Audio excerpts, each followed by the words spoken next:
I run into a problem quite often. Allow me to get a little dramatic. It is effectively a dysfunction of my soul. I sit for hours and rot watching television. It is akin, seriously, to a drug addiction. It feels as if I enter into a trance state and literally cannot get off the couch. What makes it even worse is that I'm not watching traditional media. I'm watching YouTube, a platform literally engineered to keep me engaged upon it for as long as humanly possible. It shows me my interests. It makes me feel as if I am really learning. I tend to feel as if I will miss out on some esoteric information if I get up and away from the screen. If I look away, novel data that has the potential to improve my life in a meaningful way is bound to evade me. Sometimes this is true. Some videos I've watched on YouTube have literally changed my life, which only exacerbates the problem. Though, for the most part, in all honesty, I'm literally watching garbage I forget about the next day.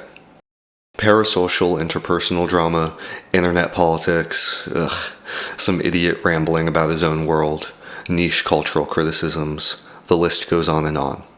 In this video, I will teach you how to halt this behavior. The first step is realizing you have a problem in the first place. It is a serious affliction, confusing brain stew, and you need to take care in realizing this fact.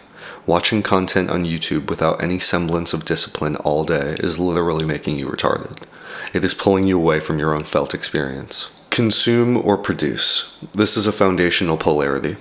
If you wish to live a meaningful life, and you ought to, you must be oriented toward production primarily, not consumption.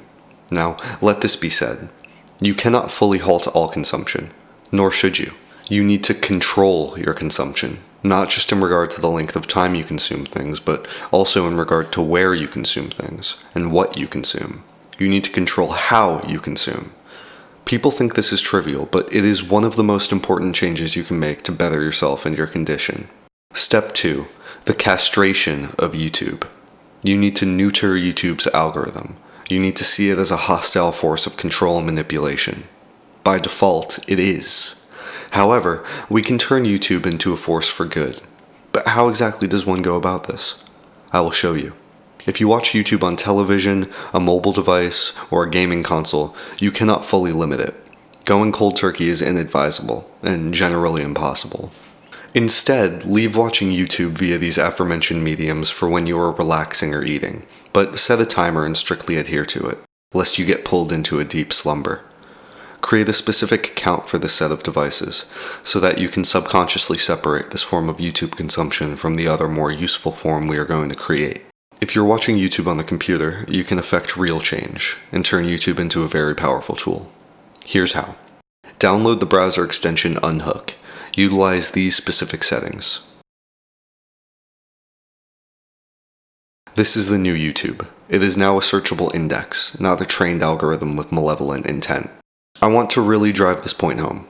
By default, YouTube is seriously dangerous. The algorithm is not your friend. It is designed to entrance you and show you advertisements so that Google can make money. The longer you are on the platform, the more money Google makes. If we get rid of the algorithm, YouTube becomes a search engine. This is an exceptional change toward the better. To effect even more control, create a separate account on your computer.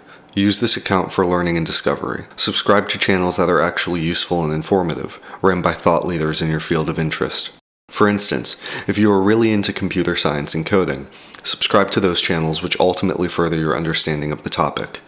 If you're really into art, subscribe to good artists that express themselves on their YouTube channels. Now, YouTube is a useful tool. You can even have different channel types oriented towards specific goals. Subconsciously, you know you are trying to consume content related to philosophy and psychology when logged into the specific philosophy and psychology channel. And the search result algorithm will be oriented toward this as well. The algorithm will see you as some philosophy hyper-autist. This is desirable. Well, for the most part. The final step, alter your consumption paradigm. Why watch YouTube when you can read books? If this video gets more than 20 likes, I will release a secret video that will show you guys that got this far how to read literally any book that exists for free. This will really change your life. Check back on my channel for a video titled, "If books aren't your thing, keep watching YouTube. Just realize that your life will be better if you are in control of YouTube, not the other way around." Take this seriously, and your life will be made better. rapidly.